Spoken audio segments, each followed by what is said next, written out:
Hello and welcome to the video. So if you've seen a headline recently about a game called Star Citizen, undoubtedly it would say something along the lines of $500 million raised, game not released. And that's technically true. The game has not been released and it has gathered $500 million in funding over the last 10 years. It doesn't remotely begin to tell the story of what Star Citizen is today.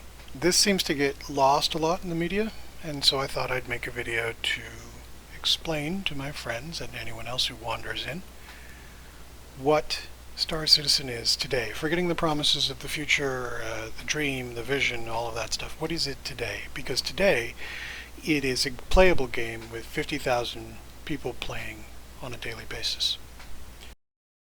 The best way to describe Star Citizen as it exists today is a seamless, multiplayer, physics-based, first-person experience with deep vehicle gameplay. Now that may sound odd to some people who are expecting a spaceship game, but let me explain. So first, seamless first-person.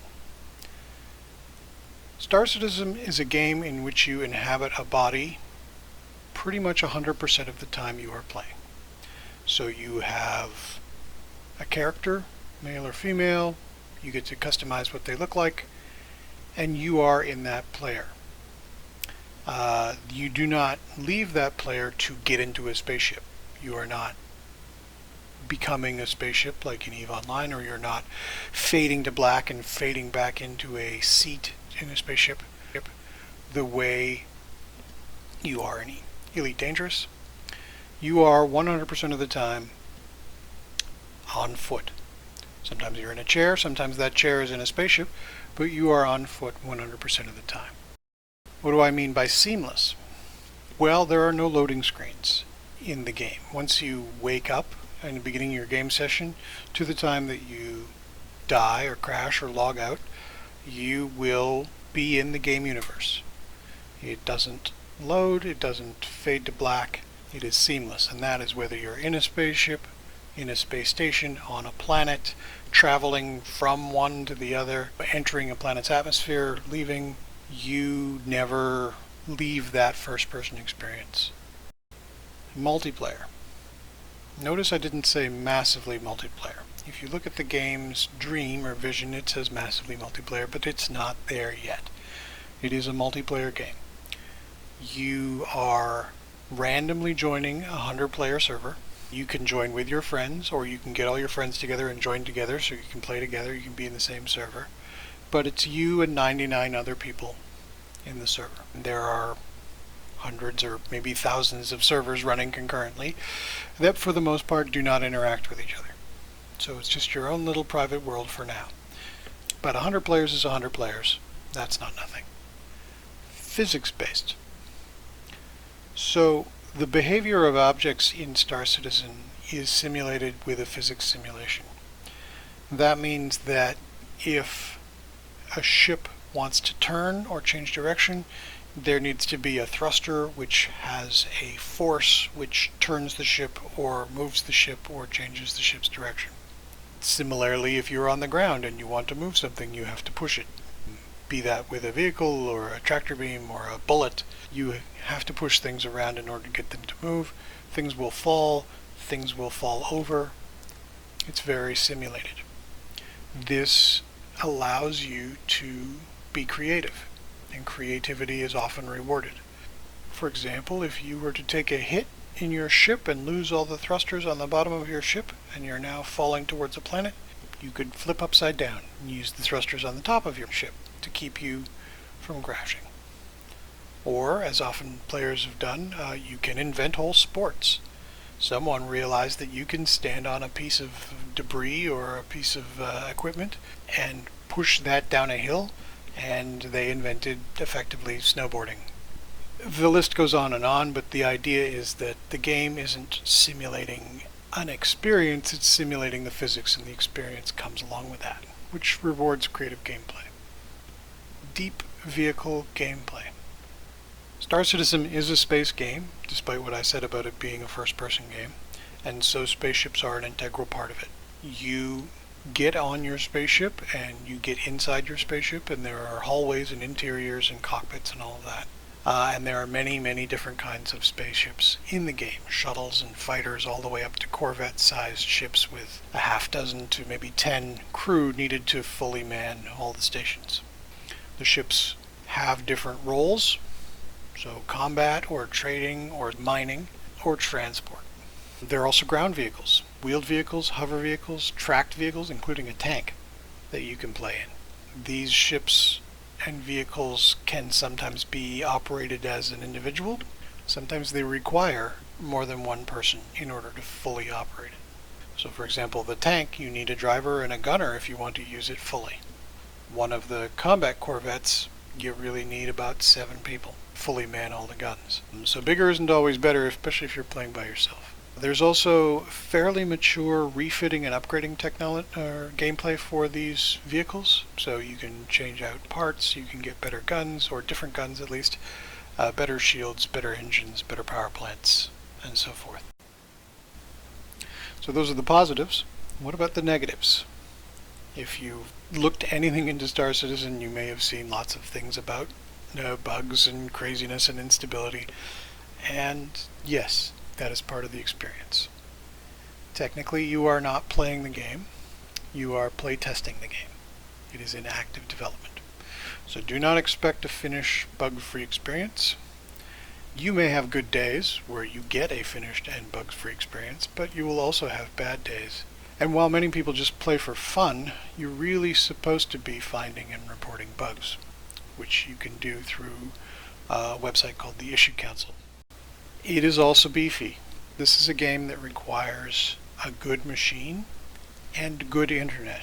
A lot of the content is streamed in dynamically in real time, so if you don't have a good internet, it doesn't really matter how good your machine is, but you need both. You can go to the website and you can upload your machine's specs, and it will basically compare that against thousands of other players who've done the same thing and give you a general idea of what your experience will be playing.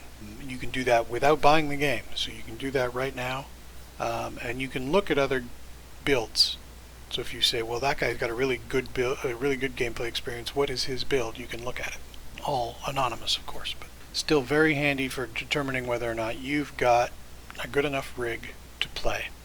As I mentioned, the game is buggy. Some days you're just going to blow up for no reason. You're going to be killed by a rogue elevator or die in some of a million other random ways where the game didn't quite behave the way it should have, for lag or server lag or real bugs or just, unreproducible issues. Sometimes those losses are going to cost you. Sometimes you are going to lose progress as a result of being killed by an elevator because you had your best gun on you and your body was dropped into the center of the planet and you can't retrieve it or its property. That you need to know going in is some days it's going to be frustrating. And some days you're just going to want to quit, and some days you quit. I've quit for years at a time. So there's nothing wrong with that, especially if you limit your investment, which I'll talk about later. But keep in mind that this is not going to be a bug-free experience. Some days are really good, some months are really good, some days are really frustrating, and you might as well just go play something else. And finally, on the negative side, we have impermanent. One of the reasons to play the game is to accumulate stuff in the game. You get money, you get items, you get ships, which you can buy with in-game money. You get reputation. There's a progress that you can make in the game. However, the game is being developed, and the developers reserve the right to wipe your progress whenever they feel the need. Now, they're aware that this is a hardship, so they don't do it on a whim, but they can and will do it if they feel the need. Now, that can include money, items, ships, reputation, or any combination of them, or maybe all four. And when that happens, you will revert back to where you started. So the stuff you've purchased with your game package, plus anything that you've won or earned outside the game as part of a contest or a special event award or something like that. So you won't lose everything, but you'll lose everything that you earned in the game. And that's another thing you just need to be aware of going in. And yeah, it can be heartbreaking sometimes, especially if you've had a few months or even a year of playing and you've actually saved up enough money to buy new ships, and all that goes away and you start over. Exactly where you start will depend on what game package you buy, which I'll talk about in a bit. But yeah, that can happen. Or rather, that will happen. And they do try to let you know ahead of time, so pay attention. And sometimes it can be demotivating. If you know your progress is going to get wiped in a month, why bother play? And yeah, some days you're just going to play something else. Alright, so that's the positives and negatives of playing. What is the play area? Because again, the news will say, this is only one star system, there's supposed to be 50. Let's talk about that. So the play area is one star system. The name of the star system is Stanton. And in Stanton there are 4 planets and 11 moons. And they are fully explorable at about a 10% scale. So if a planet was 5,000 kilometers in diameter, now it's 500 kilometers in diameter. So instead of getting the entire Earth as a play area, you only get the entire continental United States as a play area. The planets are huge, and they are very, very beautiful. The planets and moons have day-night cycles, some have dynamic weather, and they have different biomes, which include different temperature, different plants, different atmosphere, and different gravity, all of which will affect your gameplay. Within the planets and moons, within the system, I guess, as a whole, there are 4 cities, about 30 space stations, and dozens of surface facilities, all of which have interiors that you can walk around in. There is some reuse. Some of them, especially the space stations and the surface facilities, will look the same after a while, but there is a lot to explore. And the cities are amazing and beautiful. A little bit light on gameplay. There are places to buy things and places to start your gameplay, but that's changing. Again, I promise not to talk about the future, but I think that's changing as of now. So there are also caves with different kinds of gameplay under the planet's surface, and there are crash sites with different kinds of gameplay. In space, you've got asteroids and debris fields, space installations, and other space and ground points of interest. Lots of things to see in one star system. Even though it is only one of potentially dozens of star systems that are planned or envisioned, one is plenty for now. One is lots of room. What kind of gameplay do we have right now? What can we do in this game as far as gameplay loops? So first, and sort of most traditional, we have combat. So there's ship-to-ship combat, there is first-person missions and events, both legal and illegal, so you can do some illegal stuff. And there's PvE and PvP. This ranges from tiny one-on-one pistol fights up to significant fleet combat for special events where you've got dozens and dozens of players fighting each other and fighting PvE. There's also trading. It's lightweight trading, but there is trading at the moment, so you can load up your cargo ship and make money traveling from A to B and buying and selling. You can also do more delivery-focused missions, so picking up and delivering packages. And again, those are both legal and illegal variants, so you can do... It's not really smuggling, but you're definitely moving things that are contraband from one illegal hidey hole to another. There's mining. This is one of the more mature gameplay loops, probably the most mature after combat.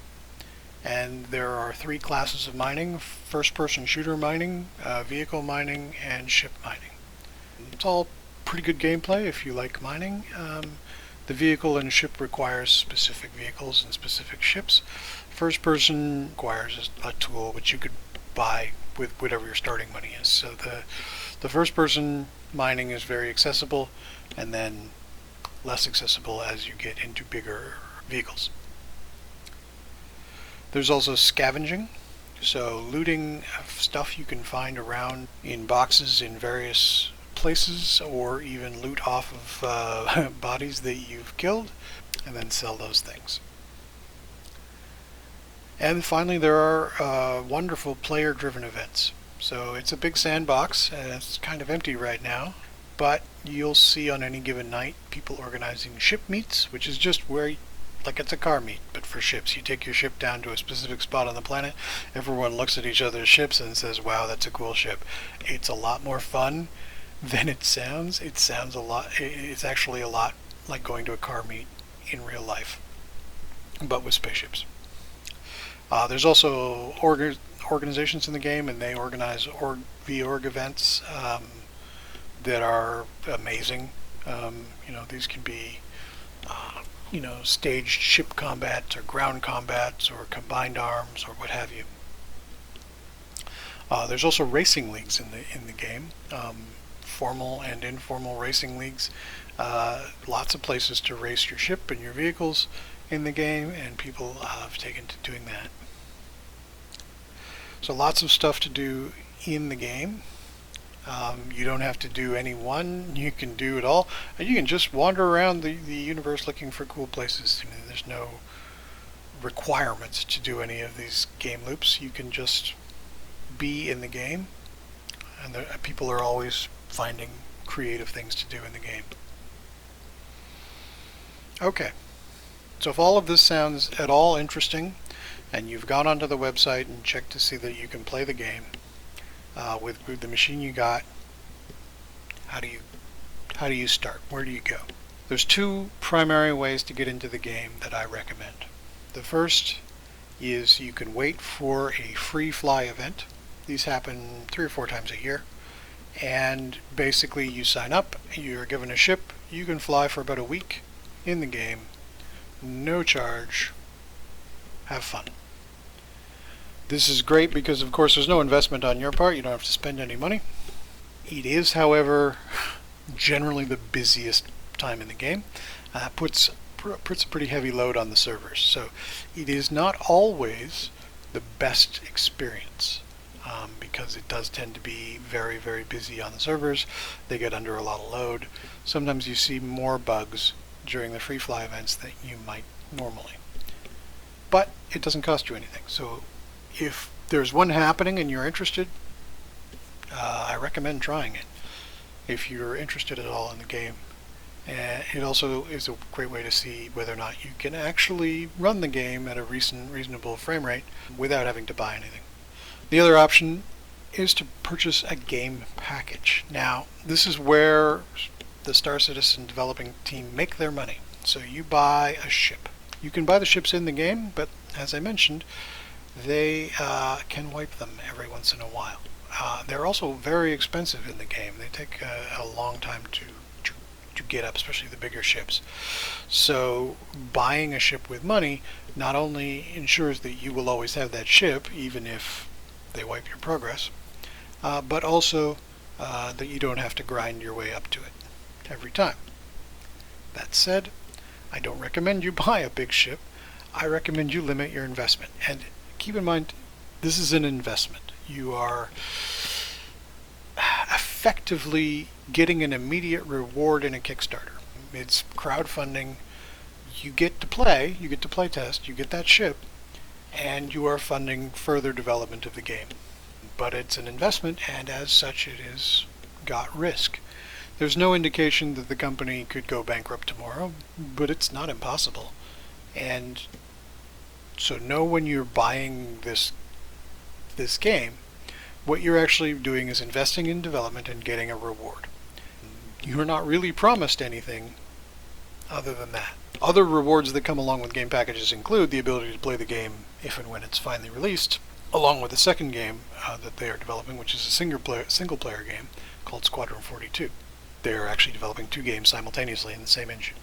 But yeah, you are investing, and it is not an investment without risk.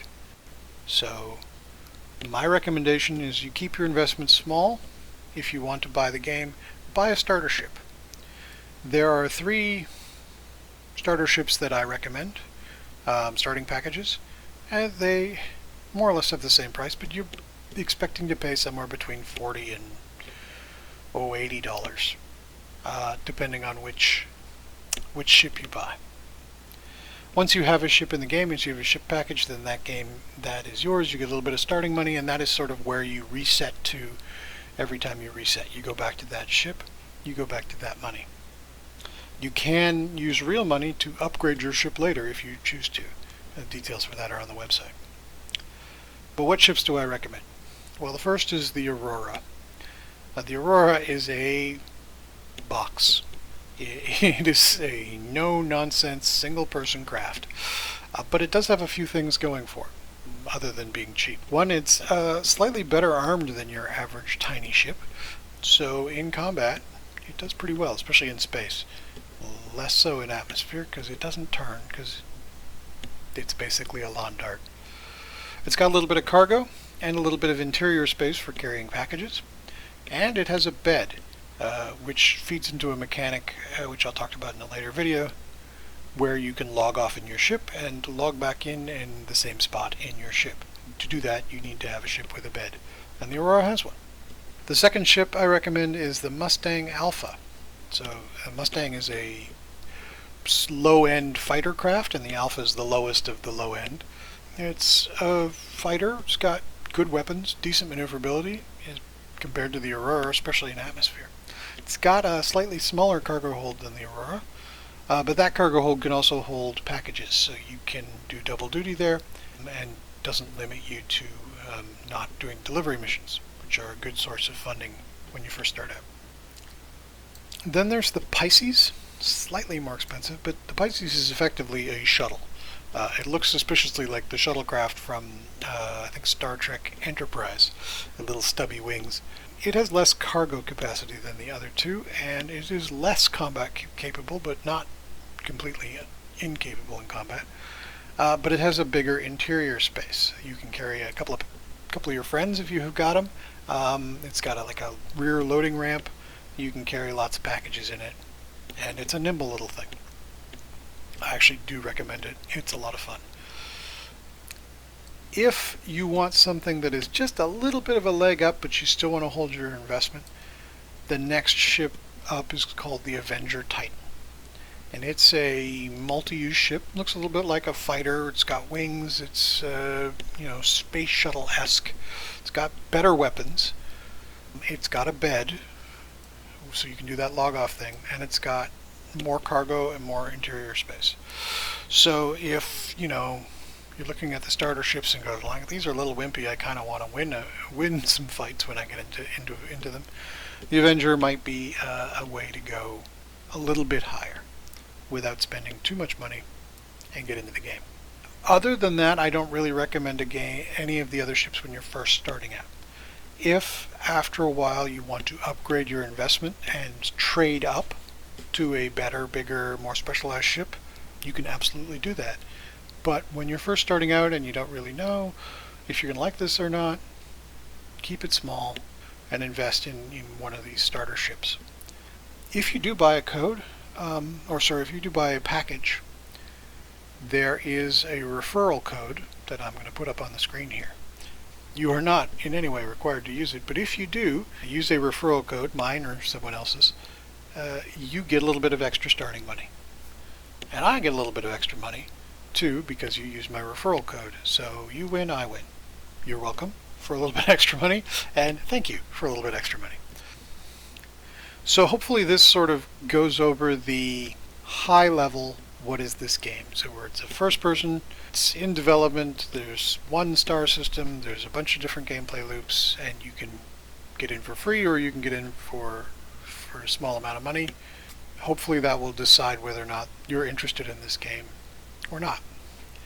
I'm intending for this to be the first in a series of videos, with my next video being basically the first-person experience, the non-combat first-person experience, because the game's been in development for a while, and there's a lot of functionality, a lot of features that are not particularly intuitive at the moment that I think would benefit from having a video if you're just starting out. You see a lot of just starting out videos, and it's like, okay, this is the quickest way you can get to your ship. This would not be that video. This would be a video on all of the controls and stuff for just walking and running and so forth.